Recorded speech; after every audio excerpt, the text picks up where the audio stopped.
بسم الله الرحمن الرحيم. السلام عليكم ورحمة الله وبركاته.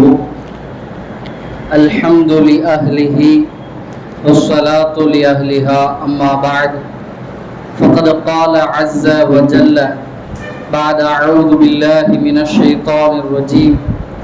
بسم الله الرحمن الرحيم.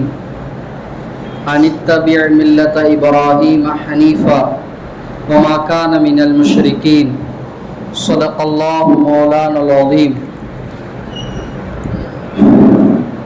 سبحانك لا علم لنا إلا ما علمتنا إنك أنت العليم الحكيم. رب اشرح لي صدري ويسر لي أمري واحلل عقدة من لساني ويفقهوا قولي. اللهم صل على سيدنا محمد وعلى آل صل على سيدنا محمد وبارك وسلم. சங்கைக்கும் பெருமதிப்பிற்குரித்தான என் இனிய இஸ்லாமிய சகோதரர்களே, பெரியோர்களே, அல்லாஹுடைய அளப்பெரும் கிருபையின் பொருட்டால் நாம் எல்லாம் ஹிஜ்ரி வருடத்தினுடைய இறுதி மாதத்திலே அமர்ந்திருக்கிறோம். எப்படி ஆங்கில வருடத்தினுடைய இறுதியாக டிசம்பர் மாதம் வருகிறதோ, அதே போல நமது ஹிஜ்ரி வருடம் ஹிஜ்ரி 1445 வருடத்தினுடைய இறுதி மாதம் இது துல்ஹஜ்ஜுடைய மாதமாக இருக்கிறது.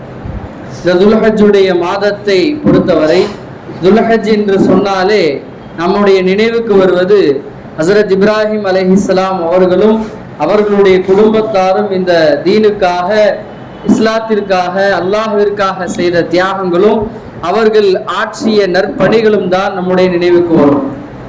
அல்லாஹு தஆலாவும் அதை விரும்பிதான், அந்த நோக்கத்தில் தான் துல்ஹஜ்ஜுடைய மாதம் முழுக்க ஹஸரத் இப்ராஹிம் அலைஹிஸ்ஸலாம்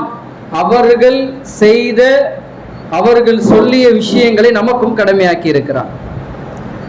இந்த துல்ஹஜ்ஜுடைய மாதத்தில் மிக முக்கியமான அமல் என்னன்னு சொன்னா, வசதி வாய்ப்பு இருந்து உடல் ஆரோக்கியம் இருக்கக்கூடிய நபர்கள் காபத்துல்லா ஷரீஃபுக்கு சென்று ஹஜ் செய்வது, இது முக்கியமான ஒரு கடமை இந்த துல்ஹஜ்ஜுடைய மாதத்துல. அடுத்தபடியாக துல்ஹஜ்ல மிக முக்கியமான அமல் என்னன்னா குர்பானியினுடைய அமல். நம்முடைய இஸ்லாமியர்களாகிய நாம் நம்முடைய வசதிக்கேற்ப ஆடாகவோ மாடாகவோ ஒட்டகமாகவோ என்ன செய்யணும், அல்லாஹ்விற்காக குர்பானி கொடுக்கக்கூடிய அந்த அமல். அடுத்தபடியாக 23 வக்துகள், அரஃபாவுடைய தினத்திலிருந்து நேற்றைய அசர் வரை 23 வக்துகள் தக்பீர் சொல்வது. இதையும் ஹஸரத் ரசூலுல்லாஹி ஸல்லல்லாஹு அலைஹி வஸல்லம் நமக்கு என்ன செஞ்சிருக்கிறாங்க, கடமையாக ஆக்கி இருக்கிறாங்க. எந்த அளவிற்கு என்று சொன்னா, இந்த நாட்கள்ல, இந்த 5 நாட்கள்ல என்ன செய்யணும், ஒரு மனிதர் ஜமாத்தாக தொழுதாலும் தொழுத உடனே என்ன செய்யணும், தக்பீர் சொல்லணும். ஒருத்தருக்கு தொழுகை மிஸ் ஆயிருச்சு, ஜமாத்துடைய தொழுகை மிஸ் ஆயிருச்சு, தனியா தொழுகிறாருன்னு சொன்னா தனியாக தொழுகக்கூடிய நபரும் என்ன செய்யணும், தொழுகைக்கு பின்னாடி தக்பீர் சொல்லணும்.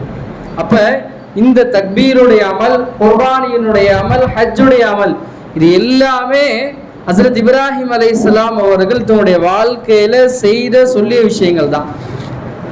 அதைத்தான் அல்லாஹ் தஆலா நமக்கு கடமையாக இஸ்லாமிய விழுமியங்கள்ல ஒரு விழுமியமாக அல்லாஹ் நமக்கு என்ன செஞ்சிருக்கிறான், வச்சிருக்கிறான். இதற்கான காரணம் என்ன?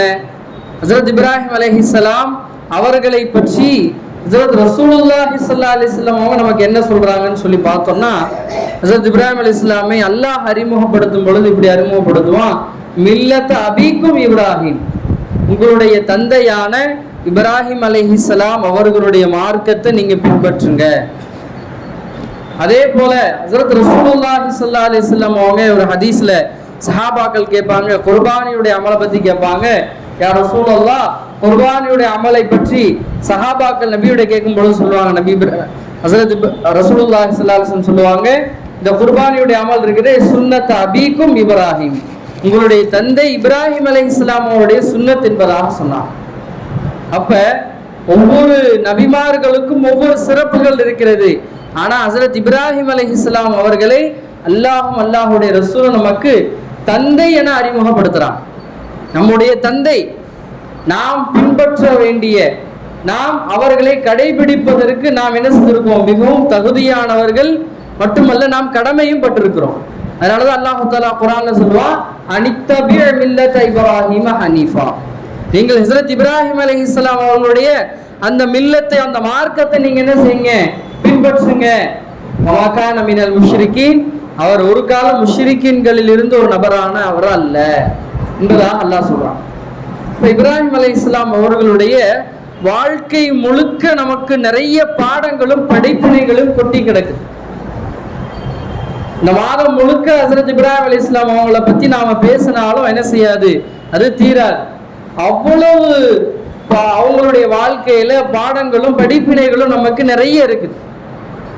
குறிப்பாக சில விஷயங்களை நம்முடைய வாழ்க்கையில தற்சமயத்துல தற்காலத்துல நமக்கு தேவையான சில விஷயங்களை மட்டும் நம்ம என்ன செய்வோம், இந்த உரையில பார்ப்போம். அல்லாஹ் தஆலா அதை விளங்கி அமல் செய்யக்கூடிய பாக்கியத்தை நம்ம அனைவருக்கும் தந்தல் புரிவானா. ஏனென்று சொன்னா அல்லாஹ்வே அவங்களுக்கு சர்டிபிகேட் கொடுத்தான். எந்த அளவுக்கு அல்லாஹ்வே குர்ஆன்ல பதிவு செய்யறான், இதிபதலா இப்ராஹீம ரப்புஹு பிகலிமாத்தின், அல்லாஹ் தஆலா இப்ராஹிம் அலைஹிஸ்ஸலாம் அவர்களே அவனுடைய ரப்பு பல கோணங்களில் பல சூழ்நிலைகள்ல என்ன செஞ்சான், சோதிச்சான். எல்லா சோதனைகளிலும் ஹஜ்ரத் இப்ராஹிம் அலைஹிஸ்ஸலாம் அவங்க வெற்றி பெற்றார்கள். என்பதாக அல்லாஹ்வே என்ன செய்வான், அவங்களுக்கு சான்று சொல்லுவான். அப்படி ஹஜ்ரத் இப்ராஹிம் அலைஹிஸ்ஸலாம் அவருடைய வாழ்க்கையில முதல்ல அவங்க சந்திச்ச சோதனை என்னன்னு சொன்னா, ஓரிரை கொள்கையின் மூலமாக அவர்களுக்கு ஏற்பட்ட சோதனை. ஹஜ்ரத் இப்ராஹிம் அலைஹிஸ்ஸலாம் அவங்களுடைய வயது 16 வயது கிட்ட இருக்கும். அப்பதான் என்ன செய்யறாங்க, தன்னுடைய அந்த முதிர்ச்சி பெறுது, அவங்களுடைய சிந்தனை, அவங்களுடைய செயல்கள் எல்லாமே முதிர்ச்சி பெறக்கூடிய அந்த சமயத்துலதான் தன்னுடைய ரப்பை நோக்கி என்ன செய்யறாங்க, பயணம் மேற்கொள்றாங்க. சூரியனை பாக்குறாங்க. ஏன்னா அந்த உலகத்திலே மிகப்பெரிய ஒரு விஷயம் என்னது, சூரியன் தான் இருக்குது. தன்னுடைய வீட்டுல தன்னுடைய தந்தை என்ன செய்யறாரு, சிலையை செய்யறாரு, அவருடைய கையால தான் செய்யறாரு. அதை என்ன செய்யறாரு, அவரே வணங்குறாரு. இதுல இப்ராஹிம் அலைஹிஸ்ஸலாம் அவங்களுக்கு ஈடுபாடு இல்லை. தானே செஞ்சு தன்னுடைய கையால செஞ்ச ஒரு சிலையை தானே வணங்குறாரு. இது எவ்வளவு பெரிய முட்டாள்தனம் என்று விளங்கி, அப்ப இந்த சிலை என்னுடைய ரப்பாக இருக்க முடியாது, இந்த சிலை என்னுடைய இறைவனாக இருக்க முடியாது என்று சொல்லி தன்னுடைய இறைவனை தேடி ஒரு பயணம் மேற்கொள்றான். ஒரு சூரியனை பார்க்கறாங்க, அதுதான் பிரம்மாண்டமா தெரியுது. இது என்னுடைய ரப்பாக இருக்க முடியுமா? சூரியன் மறைஞ்சிருது. அப்ப மறையும் ஒரு பொருள் என்னுடைய ரப்பாக இருக்க முடியாது. நிலவு வருது, பார்க்கறாங்க, இது என்னுடைய ரப்பாக இருக்க முடியுமா? இந்த நிலவும் மறையுது, இந்த நிலவும் என்ன செய்ய முடியாது, என்னுடைய ரப்பாக இருக்க முடியாது. அப்ப இறைவனை நோக்கிய பயணத்துலதான் ஹஜ்ரத் இப்ராஹிம் அலைஹிஸ்ஸலாம் அவங்க அல்லாஹ்வை பெற்றுக்கொள்கிறார்கள். ஒவ்வொரு மனிதர்களுக்கும் இறைவனை நோக்கிய அந்த தேடல் என்பது கட்டாயம் அவசியம். இறை தேடல், தன்னை அல்லாஹ்வோடு இறைவனோடு தன்னை தொடர்பு படுத்திக் கொள்ளக்கூடிய அந்த இறை தொடர்பை நோக்கிய, இறைவனை நோக்கிய, மாரிஃபத்துல்லாவை நோக்கிய பயணம் என்பது ஒவ்வொரு மனிதனுக்கும் கட்டாயம். எப்ப நாம அல்லாஹ்வை தேடி, இது என்னுடைய ரப்பு எதை என்கிட்ட பொருந்திக் கொள்ளுவான், அல்லாஹ் தான் நம்முடைய ரப்பு நாம நம்பிட்டோம், இப்ப நம்முடைய தேடல் எதுவாக இருக்கணும்னு சொன்னா, என்னுடைய ரப்பை நான் நெருங்குவதற்கான வழி என்ன? நான் எதை செய்தால் என்னுடைய ரப்பு என் மேல கோபப்படுவான், நான் எதை செய்தால் என்னுடைய ரப்பு என் மேல சந்தோஷப்படுவான், நான் எதை செய்தால் என்னுடைய ரப்பை என்னால மறுமையில சந்தோஷமான நிலைமையில பார்க்க முடியும்னு சொல்லி ரப்புடைய நெருக்கத்தை தேடிய பயணத்தை நாமும் மேற்கொள்ளணும். ஏன்னா இறை தொடர்பு இல்லாம, ஆன்மீகம் இல்லாம இந்த உலகத்துல மனிதர்களால வாழவே முடியாது. இது இஸ்லாம் நமக்கு கற்றுத்தரக்கூடிய பாடம். அதாவது இப்ராஹிம் அலைஹிஸ்ஸலாம் நமக்கு கற்றுத்தரக்கூடிய பாடம். ஏன்னு சொன்னா, இன்றைக்கு மேலே நாடுகள்ல தங்களுடைய முழு சக்திக்குட்பட்டு தன்னுடைய கண்டுபிடிப்புகளால, தன்னுடைய தொழில்நுட்ப வளர்ச்சிகளால தங்களை விஞ்ஞானிகள் என்றும் அறிஞர்கள் என்றும் சொல்லிக் கொடுக்கக்கூடிய நபர்கள் என்ன ஆயிட்டாங்கன்னு சொன்னா, ஒரு கட்டத்துல இயந்திரங்களாக மாறி, மெட்டீரியலிசம் என்று சொல்லக்கூடிய இயந்திரமயமாக மாறி தங்களுடைய குடும்பங்களை சமாளிக்க முடியாம, தங்களுடைய அந்த வேலைப்பளுவை சமாளிக்க முடியாம தற்கொலை மேற்கொள்ளக்கூடிய ஒரு சூழ்நிலையை நம்மளால பார்க்க முடியும். அதனால இன்றைய அதிகமான ஐடி நிறுவனங்கள் என்ன செய்யறாங்கன்னா ஸ்பிரிச்சுவல் ப்ரோக்ராம் வச்சு அவர்களை ஆன்மீகத்தோடு என்ன செய்யறாங்க, கட்டாயமாக இணைக்கிறார்கள். காரணம் என்னன்னா, இதை செஞ்சாதான் என்னுடைய ஸ்டாஃபை தற்கொலையில இருந்து என்னால பாதுகாக்க முடியும்னு சொல்லி ஐடி நிறுவனங்களுடைய முதலாளிகள் நம்புறாங்க. அப்ப ஆன்மீகம் என்பது அல்லாஹ்வுடைய இறைவனுடைய தொடர்பு என்பது ஒவ்வொரு மனிதனுக்கும் அவசியம் என்று சொல்வதை விட அது மிக மிக அத்தியாவசியமான ஒன்று. எனவே நம்முடைய நேரம், நம்முடைய இந்த உலகத்தினுடைய அலுவல்களுக்கு மத்தியில நாம அல்லாஹ்வை நெருங்குவதற்கான நேரத்தை நாம் என்ன செய்யணும், ஒதுக்கணும். இது முதல்ல ஹஜ்ரத் இப்ராஹிம் அலைஹிஸ்ஸலாமிலிருந்து நாம கற்றுக்கொள்ள வேண்டிய பாடம். இரண்டாவது என்னன்னு சொன்னா, ஒரு மனிதனாக இந்த உலகத்துல பிறந்த எல்லாருக்கும் பிரச்சனைகள், சிரமங்கள், சோதனைகள் என்பது இல்லாம இருக்காது. அது தனி மனித வாழ்க்கையில் ஏற்படக்கூடிய சோதனைகளாக இருக்கலாம். தன்னுடைய மனைவியின் மூலமாக, அல்லது தன்னுடைய சகோதரர்களின் மூலமாக, அல்லது தன்னுடைய தந்தைகளினோட ஏதாவது ஒரு சின்ன சின்ன சண்டைகள், பிரச்சனைகள் என்ன செய்யும், நிச்சயமாக இருக்கும். அதே போல ஒரு சமூக பிரச்சனைன்னு வரும். நம்முடைய மஹல்லால, நம்முடைய நாட்டில், நம்முடைய ஊர்ல இருக்கக்கூடிய பிரச்சனைகள், நமக்கு முஸ்லிம்களுக்கு எதிரான பிரச்சனைகள், இப்படி இந்த உலகத்தில் பிறந்த எல்லா மனிதர்களுக்கும் பிரச்சனை, சோதனை என்பது இல்லாம இருக்காது. ஆனா அதை நாம் எப்படி எதிர்கொள்கிறோம் என்பதை ஹஜ்ரத் இப்ராஹிம் அலைஹிஸ்ஸலாமிலிருந்து நாம கற்றுக்கொள்ளணும். தனி மனித பிரச்சனை ஏற்படுது, தான் சிலையை வணங்காததினால், அல்லாஹ்வை ரப்பென்று ஏற்றுக்கொள்வதனால முழு ஊரும் அவங்களை என்ன செய்து ஒதுக்கி வைக்குது. எந்த விதமான ரேஷன் பொருட்களும் கொடுக்காம அவங்களை என்ன செய்யறாங்க, ஒதுக்கி வைக்கிறாங்க. அப்பையும் ஹஜ்ரத் இப்ராஹிம் அலைஹிஸ்ஸலாம் அவங்க யார்கிட்டையும் முஹ்தாஜ் ஆகல, யார்கிட்டையும் தேவையுடையவர்களாக ஆகல, யார்கிட்டையும் போய் உதவி தேடவே இல்லை. எப்படிப்பட்ட சோதனை, கடைசியில அவங்கள நெருப்பு குண்டத்துல தூக்கி போறான். பல வருடங்களாக, பல மாதங்களாக, பல நாட்களாக எரிய வைத்த மிகப்பெரிய ஜுவாலைகள் நிரம்பிய அந்த நெருப்பு குண்டத்துல ஹஜ்ரத் இப்ராஹிம் அலைஹிஸ்ஸலாம் அவங்கள போறாங்க. அப்பையும் யார்கிட்டையும் உதவி கேட்கவே இல்லை.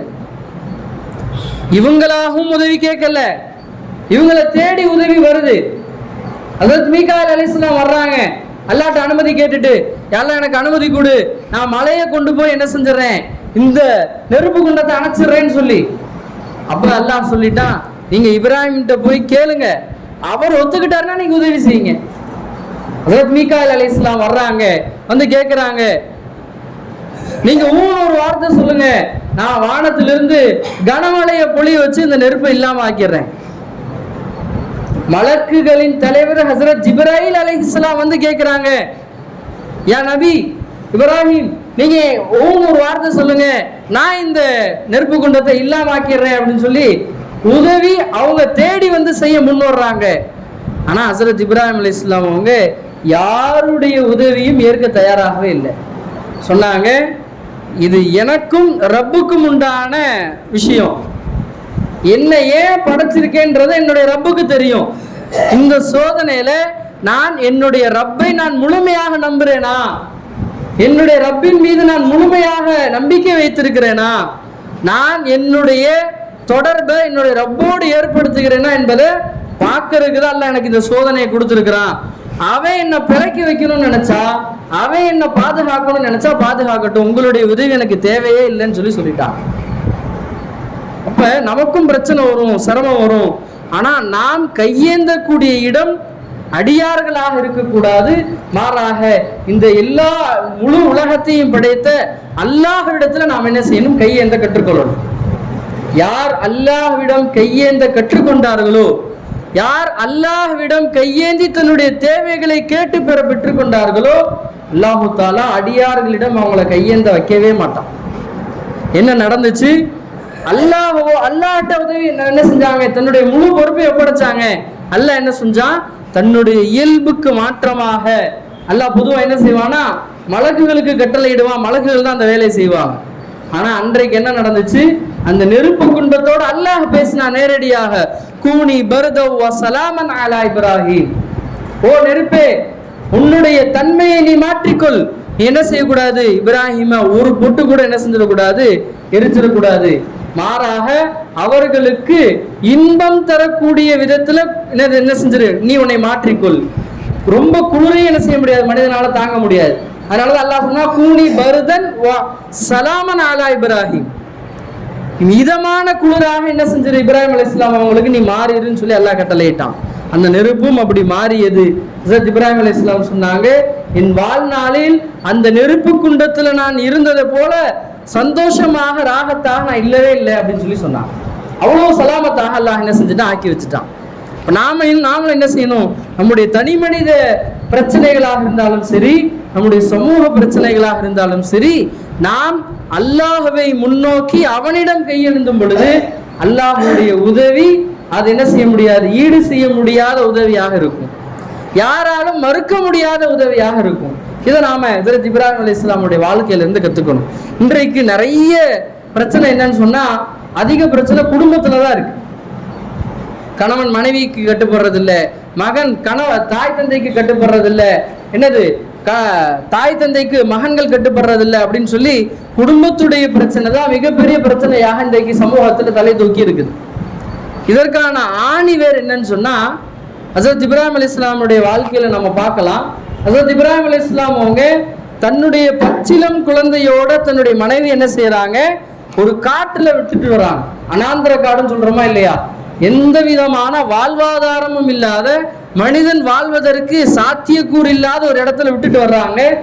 மனைவி என்ன சொல்றாங்க, கேட்கிறாங்க, என்ன இப்படி விட்டுட்டு போறீங்க, இது அல்லாஹுடைய கட்டளைன்னு சொல்லி சொல்றாங்க. மறுப்பே தெரிவிக்கல, அல்லாஹுடைய கட்டளையா, நீங்க போயிட்டு வாங்கன்னு அனுப்பிச்சு வச்சிடறாங்க. இன்றைக்கு பாருங்க, நாம ஒரு நாள் வீட்டுல விட்டுட்டு எதுவும் சொல்லாம போயிட்டோம்னால எவ்வளவு பெரிய பிரச்சனை ஆயிருது நம்முடைய வீடுகள். ஆனா அப்புறம் ஹஜ்ரத் இப்ராஹிம் அலைஹிஸ்ஸலாம் என்ன செஞ்சாங்கன்னா, நாந்திர காட்டுல விட்டுட்டு போனாங்க. அதற்கு அந்த மனைவி என்ன செய்யறாங்க, கட்டுப்படுறாங்க.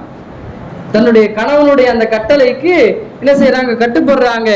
அல்லாஹுடைய கட்டளை அப்படின்னு சொன்ன உடனே அதுக்கு கட்டுப்படுறான். ஹஜ்ரத் இப்ராஹிம் அலைஹிஸ்ஸலாமுடைய மகன் அவரை என்ன செய்யப்படுது, அவங்க தந்தை சொல்றாரு, நான் என்ன செய்யறேன், உன்னை நான் கனவுல அறுக்கிற மாதிரி கனவு கண்டேன்பான்னு சொல்றான். அப்ப நீங்க என்ன செய்றீங்க, கண்ட கனவை நீங்கள் நினைவாக்குங்கள். பங்குரு மாதா தரா, நீங்க கண்ட கனவை நினைவாக்குங்க, என்ன அருங்கன்னு சொல்லி தன்னுடைய மகன் சொல்ற. கணவனுக்கு கட்டுப்படக்கூடிய மனைவி, தந்தைக்கு கட்டுப்படக்கூடிய மகன்.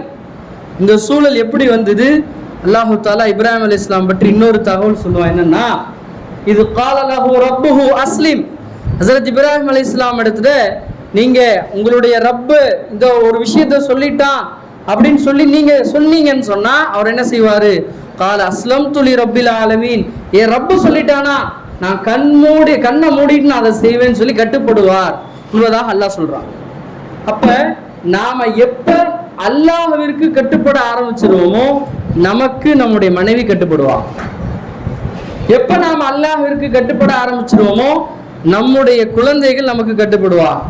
எப்ப நாம அல்லாஹ்வுக்கு கட்டுப்பட ஆரம்பிச்சிருவோமோ நமக்கு கீழே வேலை செய்யக்கூடிய தொழிலாளர்கள் கட்டுப்படுவா.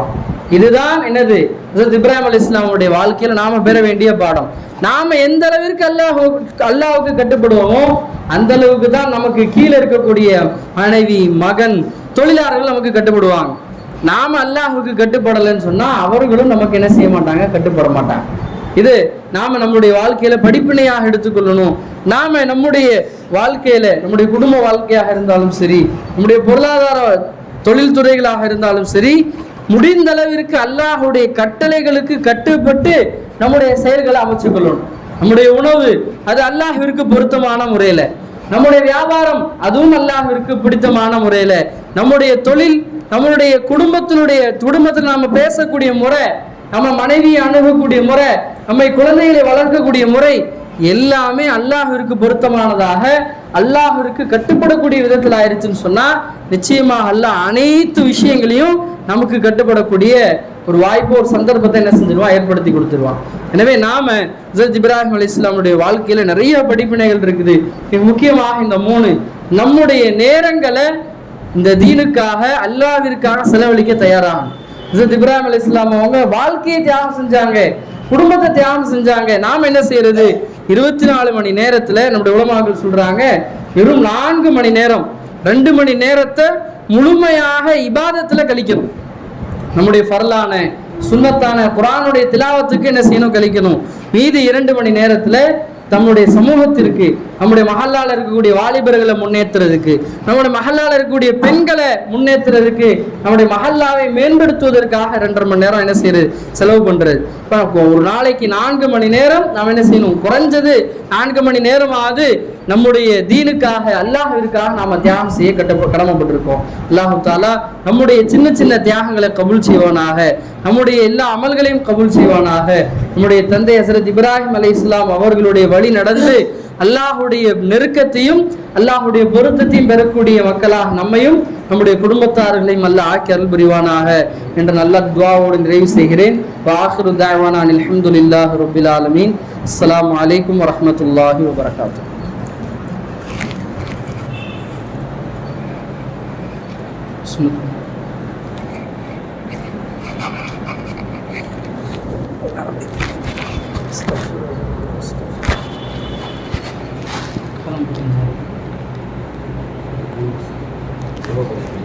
கேட்டேன்.